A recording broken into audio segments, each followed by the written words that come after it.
రాష్ట్ర సెక్రటరీ ఝాన్సీ గారిపై ఏదైతే పోలీసులు చేసిన చర్య చాలా బాధాకరం.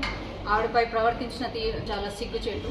ఒక మహిళ అయ్యుండి, మహిళా పోలీస్ అయ్యుండి ఒక మహిళని రోడ్డుపైన ఈడ్చుకెళ్లడము అది చూడడానికి చాలా అసహ్యంగా ఉంది. ఎందుకంటే సాటి మహిళని మహిళ కాపాడాల్సింది ఒక మహిళా పోలీసే. ఫ్రెండ్లీ పోలీసింగ్ పేరు మీద ఇంత విచక్షణ రహితంగా ప్రవర్తించడాన్ని ఈ ప్రభుత్వం ఇంతవరకు కూడా యాక్షన్ కావడం చాలా సోద్యంగా కనిపిస్తుంది మాకు. ప్రభుత్వ భూములు, అది కూడా విద్యార్థులకు సంబంధించిన భూముల్ని ఏదైతే హైకోర్టుకి కేటాయిస్తున్నారో దాన్ని వ్యతిరేకిస్తూ వాళ్ళు నిరసన ప్రదర్శిస్తున్నారు. దాంట్లో తప్పేముంది?